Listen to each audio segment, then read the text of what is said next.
training chest and of course abs every day. You gotta get that pre-baby body back.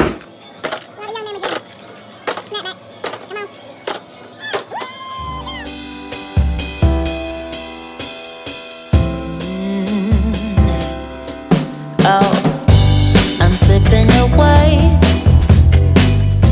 so don't let me go, nah, nah, nah, nah.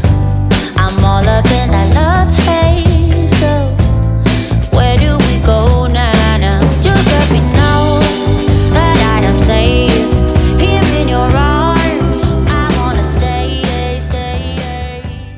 Hi, welcome to another week of Mama and Minnie Stories featuring myself, Shola, and this Sleeping Beauty, Minnie. This week we have a very special guest, a recurring character on Mama and Minnie Stories, but way more than a recurring character in Minnie and I's life, Minnie's dad. Papa Minnie. No, it's Young CEO. What's up, world? And so this week we have a very special topic for y'all. It's the 10 things that we did not know about pregnancy and having a newborn before I got pregnant and we had a newborn. Cool. Let me preface this video by saying that all of these are our experience. Everyone has a different body, everyone has a different baby and different care, everyone's a different shape, so everything that happened to us in our experience that we talk about in this video might not be exactly the same for you or might not happen for you at all. But we did lots of research and lots of reading and stuff like that, and the things that happened to me weren't so uncommon, so it's a good chance. Alright, so the first thing I didn't know before I got pregnant was, number one, take care of your teeth. Take really good care of your teeth. I'm sure all of y'all already brush your teeth and I hope y'all floss, but you have to make sure you stay way on top of it when you get pregnant because your teeth get really weak, your gums get really weak, and they can bleed all the time. So if you haven't seen your dentist in a minute and you're pregnant, ladies, do yourself a favor, go see your dentist, let them clean all up in there, let them clean all under your gums, and then make sure you floss every single day because for some reason pregnancy makes your gums bleed a whole lot more. And during my pregnancy, I had a lot of, I still have my wisdom teeth, and I had a lot of pain with my wisdom teeth and stuff like that. It was not fun. Go see your dentist. Brush your teeth. Make sure everything's taken care of. Take extra care. Pro tip, I also use hydrogen peroxide to rinse out my mouth and stuff, and that helps keep infections at bay and stuff like that. So hydrogen peroxide is 88 cents at any drugstore, Walmart, things like that. Use it after you brush your teeth every morning and every night. Mix it with water, half and half. Thank you later. Number 2, hyperpigmentation. I had a lot of hyperpigmentation when I got pregnant, which is basically just your skin getting darker in certain areas. It's supposed to go away. It happens. Oh man, it happens. Yes. It's in the most unexpected areas. It goes away a couple months after pregnancy. And, you guys meet Fendi. This is the newest addition to the family. This is Miss CEO Dog. Little rascal. And it's not cute, but it happens to the best of us. And don't get too down about it, ladies, because like I said, it goes away a couple months after you have the baby. But if your skin starts getting really dark in some areas and you're like, what is going on? Don't freak out. That's the pregnancy hormones. And mostly the private areas. just so they know. Yeah. They don't think their face is gonna get. Yeah. Although you might have, I didn't have this problem, but my doctor told me and stuff. Your face might get blotchy and stuff. So if you're in a sunny place like Florida, like us, and you're pregnant, make sure you wear a bunch of sunscreen because you don't want to have a blotchy face. Number 3. This is a big one for the fellas. One thing I didn't know, that up until the baby is born, you can basically, get it in, guys. You can basically have sex up until, she goes into labor. And true, ladies and gentlemen, the woman does tend to want the man more, hormones jumping. But the first trimester is a little rough. They're very emotional and so forth. So that's one thing we have to deal with as men. Is learning to deal with the emotions and stuff. Second trimester is a lot better, but their body does a lot of the changing and growing, and their balance is off, different things like that.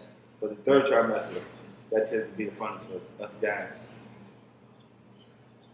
Number 4, another thing I did not know personally was that the woman's water can break and she not being labor. I always thought the moment the water breaks, they rush to the hospital, pack out the bag. It's like this frantic moment, you know. So actually, when her water broke, I'm panicking, trying to drive home. I get home, she's cleaning the room, sweeping and stuff like that, just all kind of, babe, we gotta get to the hospital. No, babe, we have a couple hours or whatever it may be. You know, so I had to rush her to the hospital. But she actually didn't go into labor until the next morning. So, which brings us to point number 5. Inducing is a long process.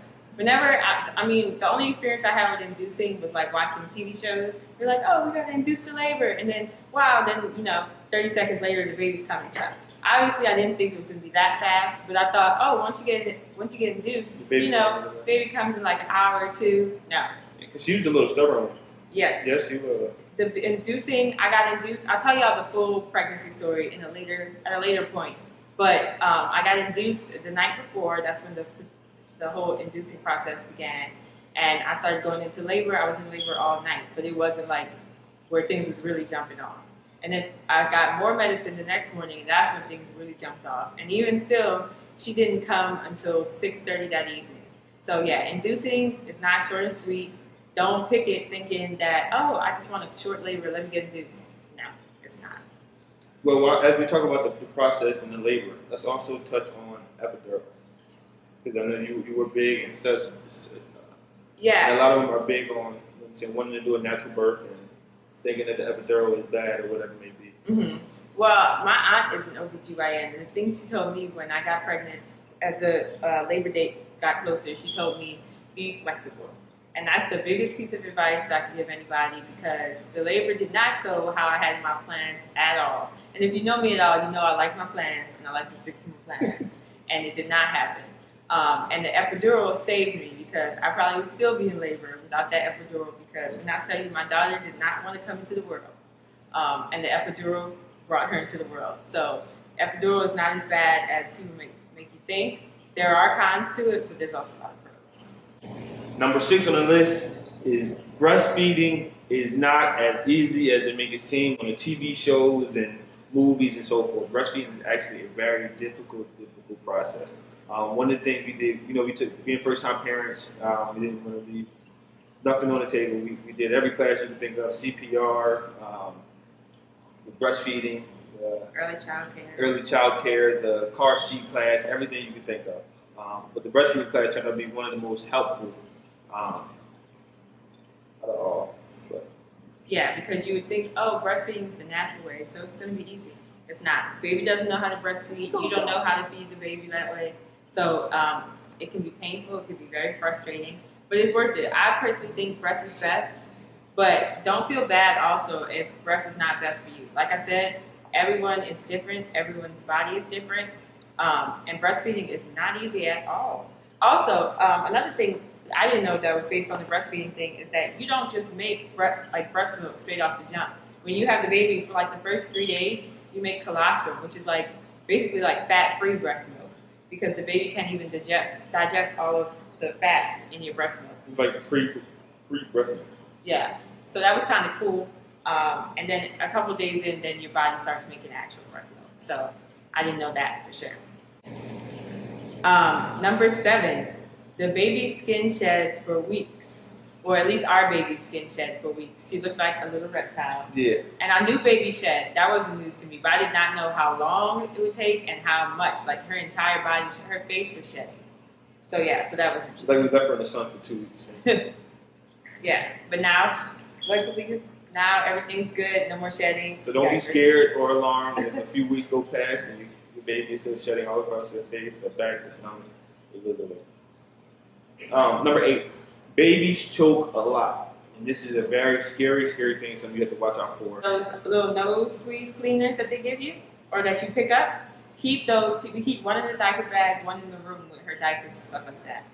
We always take it when she would choke a lot and stick it in her throat and suck out the spit, because otherwise, well, we're not going to talk about otherwise, but that helped us a lot. And as they get older, they choke less, but me being choke all on their spit. yeah, They just spit it out and swallow. me being all anxious and stuff, that was like saving my life that we had that. Number 9, babies eat a lot. And I knew they only had a few jobs, sleep, use the bathroom, eat, same routine.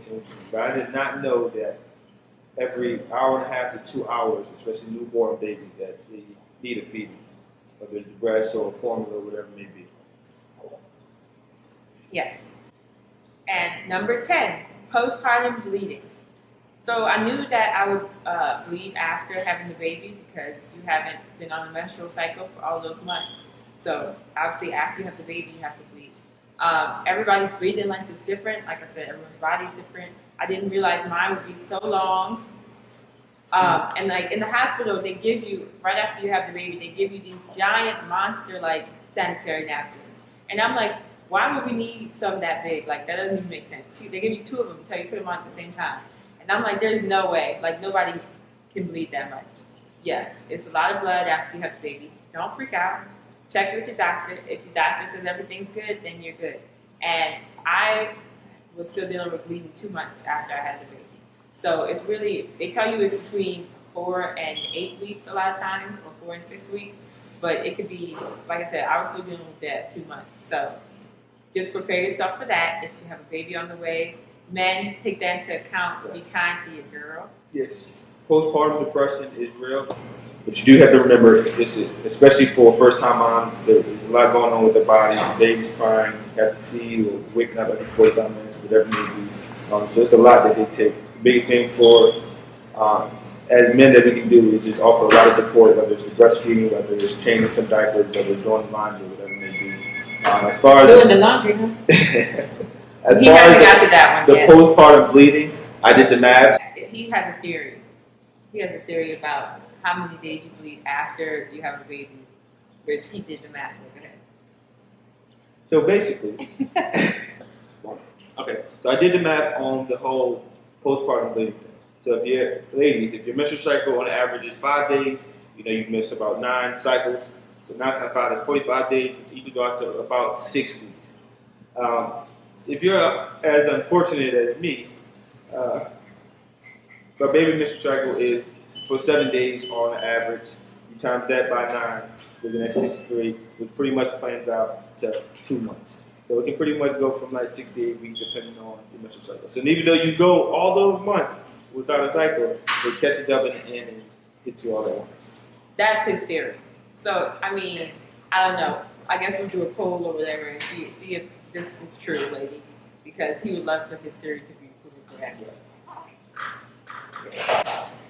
Oh, the Minnie woke up so she can say hi to y'all. If you have further questions, whatever it may be, great book, What to Expect. They have an app, they have a website. Also, the book is great. Well, the baby's getting fussy, so we should get out of here. So make sure you press the thumbs up. Follow Al, myself, and Vinny on Instagram. Our profiles are linked below. Click that subscribe button. And if you have ideas of things you want to see, things you like, then hit us in the comments. She's ready. It's okay, baby. We're going to get you some milk. We're going to get you some milk.